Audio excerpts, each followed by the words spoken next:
Do you think you're upset by what happened today? You're upset by the sentence your mind quietly wrote about what happened today, and most people go their entire lives never noticing the difference between the two. Somewhere between the event and the feeling, there's a step almost nobody sees. It could be like a thought, automatic, fast, unquestioned. And that one invisible step is what actually decides how the rest of your day, your body, your relationships, even your health will respond. Today, we're going to slow that step down, not as a technique you'll forget by tomorrow, but as a framework you can actually use the next time your chest tightens for no obvious reason. It's called cognitive restructuring, and the idea underneath it is simple enough to say in one sentence. Your thoughts create your emotions, and your emotions create a physical response in your body. 3 steps: thought, emotion, physiology. And almost all of the emotional exhaustion people carry comes from never noticing step 1, that is the thought. There's a reason this loop moves faster than conscious thought. The part of your brain responsible for detecting threat, often called the amygdala, doesn't wait for permission from the more rational reasoning part of your mind before it acts. It scans first, reacts first, and asks questions later. That's why the tightening in your chest can arrive before you've even fully formed the thought that caused it. Your nervous system releases stress hormones, your heart rate shifts, your breathing gets shallower, all in response to a sentence, not an actual event. None of that is a flaw in you. It's simply a system built for speed over accuracy. And once you understand that, you stop treating every fast reaction as proof that something is truly wrong. Before we go further, do something small. Without changing anything, notice what's happening in your body right now while you're listening to this. Is there a tension in your jaw? Your shoulders? A slight holding in your chest? Don't fix it. Just notice it's there. We're going to come back to this in a few minutes, and it's going to make more sense than it does right now. Here's how the loop actually works. An event happens, something small usually, a message left on read, a tone in someone's voice, a delay in reply that you were waiting for.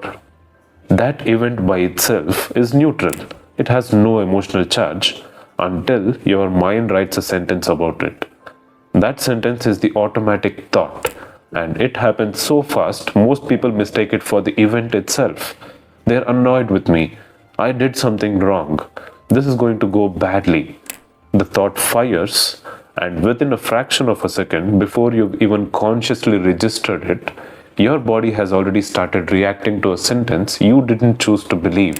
This is where most people misunderstand emotional resilience. They think it means learning to control the feeling, breathe through it, push past it. But the feeling was never the starting point. It was the second domino. If you ever work on the second domino, the first one keeps knocking it down again and again, and you end up managing the same reaction on a loop, exhausted, wondering why nothing changes. Let me walk you through what this looks like in an actual moment, because a real example will make this land faster than any explanation.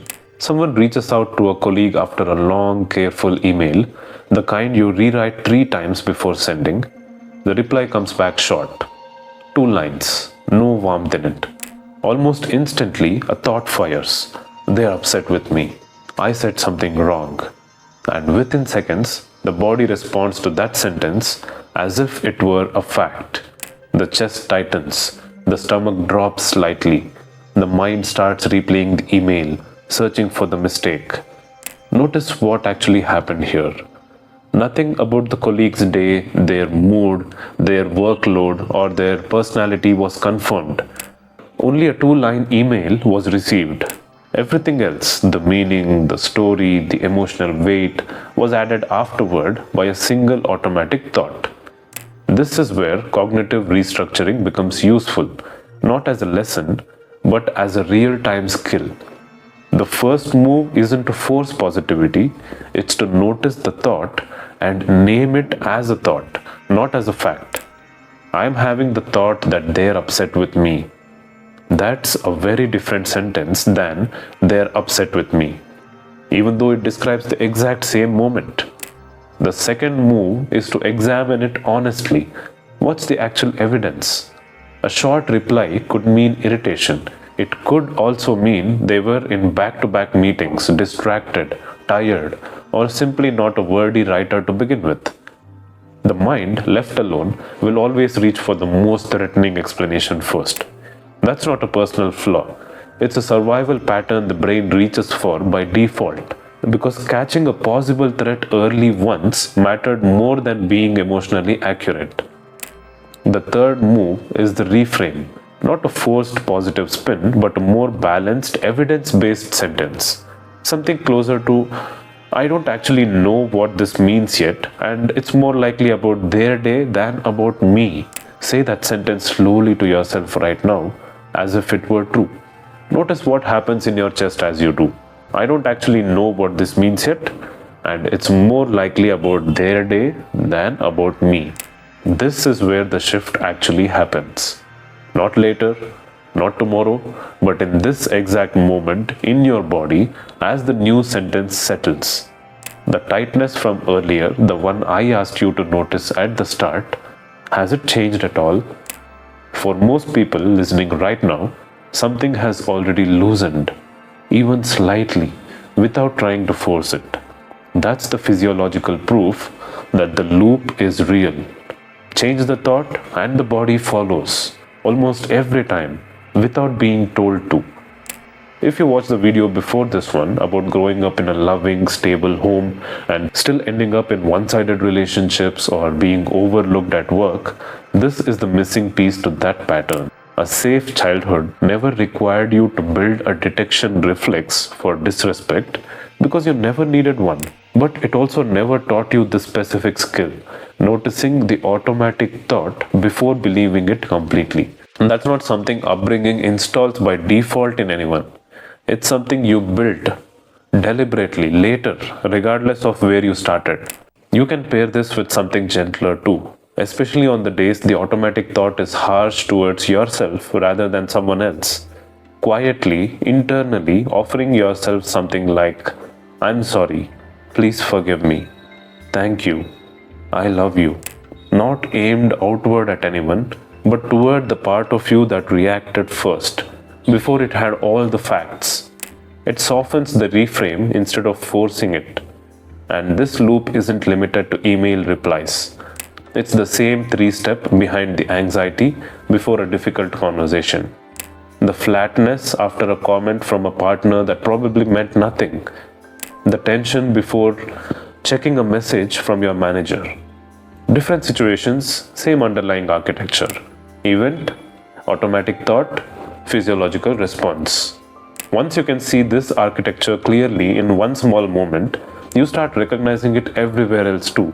And that recognition alone starts to change how quickly you can interrupt it.